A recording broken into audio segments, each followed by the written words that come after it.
Hey guys, welcome back. दोस्तों, जैसा कि आप सब जानते होंगे कि दिग्विजय को टाइम गॉड बना दिया गया है।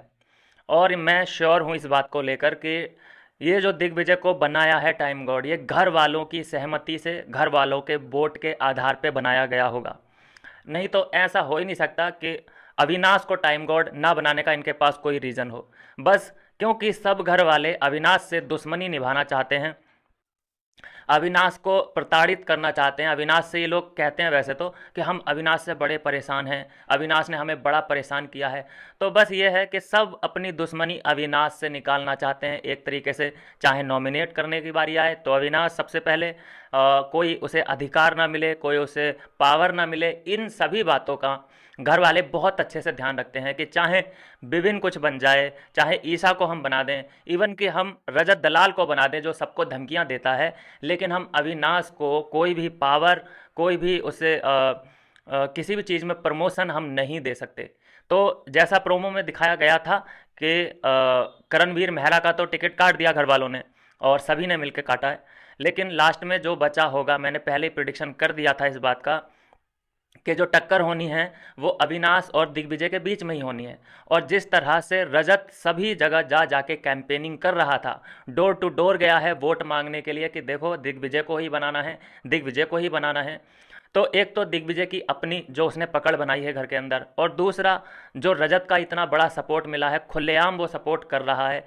हालांकि घर वालों को ये सोचना चाहिए कि ये लड़का, आई मीन ये रजत दलाल, सबसे पहले दिग्विजय को रख रहा है, हमें ये कुछ नहीं मानता है। उसके बाद भी घर वाले बेवकूफ़ बन जाते हैं कि भाई तुम्हारे लिए अगर दिग्विजय है तो हमसे क्यों वोट मांग रहे हो भाई, हम हमारी अपनी पर्सनल इंडिविजुअल चॉइस है, हमारी जो मर्जी हम उसको वोट देंगे।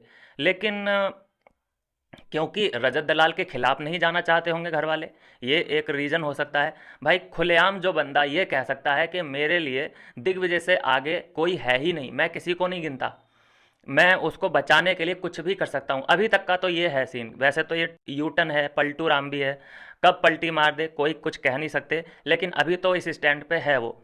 तो इसी बात का दिग्विजय को फ़ायदा मिला है और दिग्विजय बन चुका है न्यू टाइम गॉड। और ये ज़रूर, मैंने देखो प्रेडिक्शन तो पहले ही कर दिया था, ज़रूर मैं इतना 100% श्योर हूँ कि ये वोट के आधार पे घर वालों की सहमति मांगी होगी बिग बॉस ने कि भाई दिग्विजय को वोट करो और अविनाश को वोट करो। और जैसे ही ये अनाउंसमेंट हुई होगी घर के अंदर कि वोटिंग के तहत चुना जाएगा टाइम गॉड, तो उसी वक्त अविनाश ने कहा होगा ओह शिट, फिर तो ये गया, फिर तो यही है, दिग्विजय ही बनेगा टाइम गॉड, मेरा चांस गया।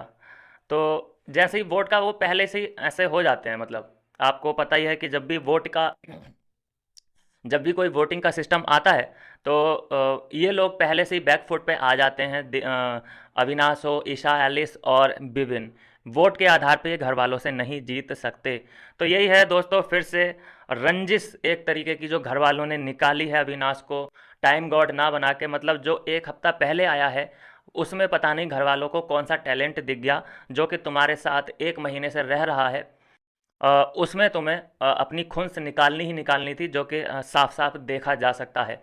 और करणवीर जितना प्राउडली बोल रहा है कि मैं जो रिश्ते हैं बड़े ही अ, बेहतरीन तरीके से निभाता हूँ, आखिरी दम तक निभाऊंगा, तो सबसे बड़ा जो रिश्ता है उसका वो घर में अविनाश के साथ ही है, और वो दुश्मनी का है।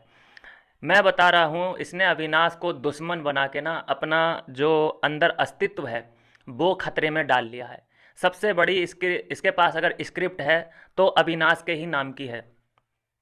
अगर ये अविनाश के नाम को छोड़कर अविनाश से बढ़ के ये गेम को आगे रखता और गेम खेलने में ध्यान रखता तो ये कहीं आगे जा पाता। अभी क्या होता है कि हर जगह इसको मुंह की खानी पड़ती है, कोई भी इसको धक्का दे रहा है, स्विमिंग पूल में तैर रहा है, टॉर्चर टास्क में भी इसकी बत्ती गुल हो गई थी। तो ये अविनाश के ट्रॉमा से निकल ही नहीं पाया है, और जबकि अविनाश ने कोई इसके लिए इतने एफर्ट किए नहीं है, इतना उसने उसकी तरफ से दुश्मनी का कोई संदेशा नहीं आ रहा है। बस इसके दिल में ये पनपी हुई है बात शुरू से ही कि अविनाश मेरा कंपटीशन है, अविनाश से मैं जेलस हूँ। बस अविनाश अविनाश अविनाश इसके दिलो दिमाग पे छाया हुआ है। एक बार सुबह सुबह उठ के आया और शिल्पा जी से क्या कह रहा है कि यार अविनाश मेरे सपने में आया था। तो देखो, सपने में वही आता है जिसके बारे में तुम लगातार सोच रहे हो, सोच रहे हो, सोच रहे हो। और मैं इतना कह सकता हूँ कि अगर ये अविनाश से बढ़ के गेम को रखता, अविनाश को साइड कर देता, तो ये बहुत आगे जा सकता था गेम में। जो इसे अभी इतना हेट झेलना पड़ रहा है, ये अविनाश और विविन की वजह से ही झेलना पड़ रहा है, क्योंकि उन लोगों से इसने फालतू का पंगा लिया हुआ है। वो इसके बारे में इतना नहीं सोचते जितना कि ये मन ही मन में कुड़न अपने दिलो दिमाग में लेके बैठा हुआ है। और यही चीज़ इसको कहीं न कहीं नीचा दिखाती है। एक ये टैग लेकर आया था, मैं हूँ खतरों का खिलाड़ी, वो मेरी ट्रॉफ़ी वहाँ पे पड़ी है खतरों के खिलाड़ी की। और ये शुरू में गेम में इतना इन्वॉल्व था ही नहीं। ये इतना ओवर कॉन्फिडेंट था कि मैं साइकिल चलाते ही चलाते मैं ट्रॉफ़ी तक पहुँच जाऊँगा। लेकिन फिर इसे जब असलियत का पता चला, वीकेंड के वार बीते, कोना कुमार इसका नाम रखा गया, मिट्टी का तेल इसका नाम रखा गया, तब इसे थोड़ा-सा रियलाइज़ हुआ कि अरे कुछ ना कुछ तो करना ही पड़ेगा। तो सबसे पहले इसने अविनाश और विविन को चुना कि इनको टारगेट करता हूँ। अभी क्यों इसे रजत से भी पंगा लेना है? अभी क्यों इसे याद आ रहा है कि रजत तेरा बैकग्राउंड क्या है? तू कितने दिन जेल में रहा? ये बातें पूछना शुरू किया है इसने। मतलब 1 महीना पहले याद नहीं आया। इंट्रोडक्शन अगर लेना है, बैकग्राउंड के बारे में जानना है, तो शुरू के जो 10 दिन होते हैं वो काफ़ी होते हैं। लेकिन क्योंकि अब इसे ज़ख्म कुरेदने हैं, कौन किस बात से ट्रिगर्ड होता है, कौन किसको क्या बात बुरी लगती है, इसे ये वो बात जाननी है, तो उस वजह से ये ट्रिगर्ड कर रहा है। नहीं तो इसको क्या लेना देना कि वो कितने दिन जेल में रहा, उसका बैकग्राउंड क्या है। तो ये सिर्फ और सिर्फ अब यहाँ से फुटेज लेने वाली बात हो रही है।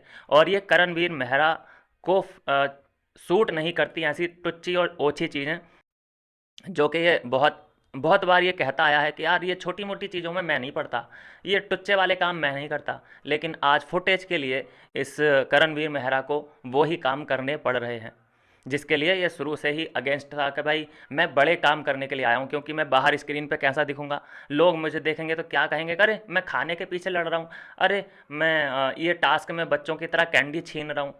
आज वो ही काम करणवीर मेहरा को करना पड़ रहा है, और नहीं करेगा तो स्विमिंग पूल में ऐसे धक्का मार दिया जाएगा। Time God almost. मिलता हूँ नेक्स्ट वीडियो में नई अपडेट के साथ।